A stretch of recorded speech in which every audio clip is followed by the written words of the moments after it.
Hello, this is a quick guide to how to use and how to organize the Clever tool. Clever is basically a tool, a Dropbox sort of, or a depository for any apps or links that you might want your users to use.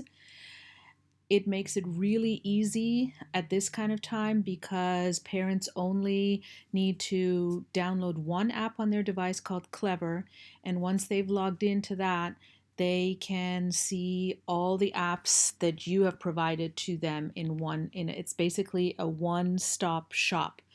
Okay, you log in with your LAUSD credentials. You can search for LAUSD and Clever, and I'm just going to show you how I've organized my class. My name is Dr. Mohazab, and if you need to send me an email to ask me questions, feel free to do so. This is how I've organized my class. First of all, the students are on the left, and if you click on any one of them, you can download their badge. There also is a way to download it under classes for the whole class. I've printed them out, sent them home, but you can also email them home. If they've lost it, then you can give them a backup code, which is not really that great of an idea because it expires pretty quickly. So I've organized my class. I'm going to skip the little top part into reading and math, science and engineering, social studies and art and social studies. And the second one is more focused on art, and this one is more focused on social studies, which is why I have two categories. I have videos, computer lab and coding, I have social emotional, and I have general at the very bottom. So how do I create these? These are called categories. So it's actually quite simple. You can click on the add button. First of all, let's create a test category. Okay, I'm going to call it test for today. And I can hover over any of these categories and change their names, okay, or the picture. All right. Now I have my category. I'm going to push return. You can even switch the order, so you can make it go down or come back up or totally get rid of it. I'm going to move this one back up, and you can totally get rid of a category as well. So now I want to add stuff to this test for today. First thing I want to do, there's two kinds of ways you can add apps or links.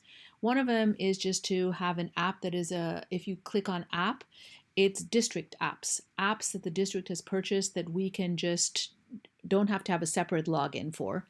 One of those would be BrainPop. Okay, and underneath it says district. So children do not need to have a separate login for those. Okay, and I add it. It says newly added. I can just hold it and move it to test for today, and there's my BrainPop. All right. The next thing I could do is to add a link. And the link would be any kind of apps or links that you know of that you want to add that are not district, that might require a separate login, but that you would like to add. And it might just be an activity that you want. It's just a Google Doc or a particular page that you want them to access for an assignment, or it could be a total website.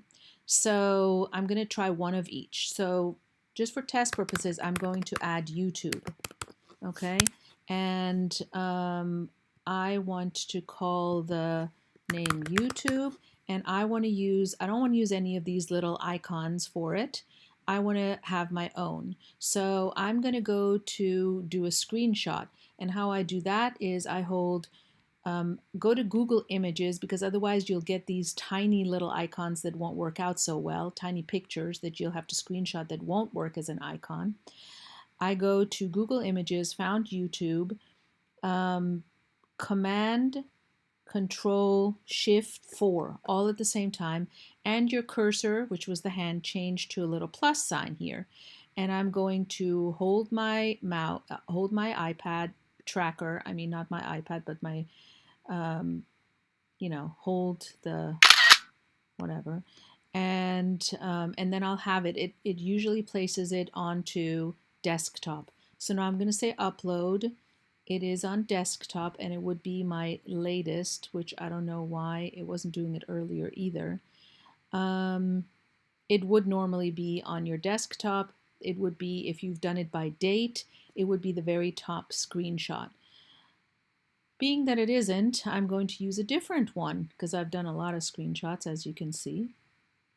It's a butterfly. We are the class of butterflies. So, and I'm going to add my link, and I can even put it into a category, and the category was test for today. I'm going to add my link. If you did put it in the wrong category, all you have to do is move it over. So now I have that kind of link too. It could also be a link to a specific file.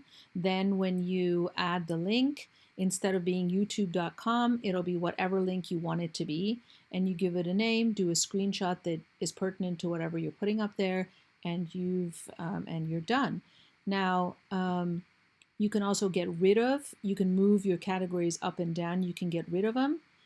The last thing I wanted to show you was that I've thought about a lot about how I could have them easily access the information that they need for the week. So I have a main menu, and then for each, which is here, and for each of these items, that it's just linked to a Google Doc. Okay, this is their menu for the week. Okay, at, let's say, 8:45 we do math, at 10:15 we do a Zoom, or whatever it is we're doing. Okay, and then once and I thought, okay, and then behind each one of those things there's a sheet that's attached to, well, what do they do in math?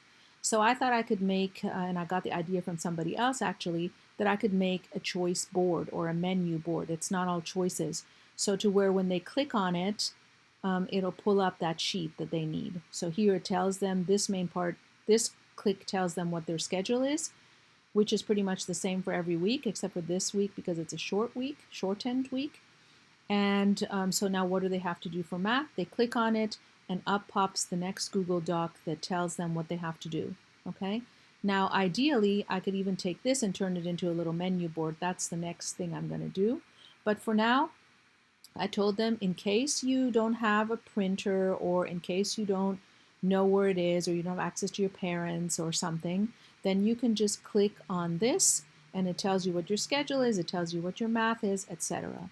And students have not had any problems with it so far, I think. I'm trying to make it as easy as possible for them. All right, that's it for today. And if you have any questions, feel free to email me. All right, bye.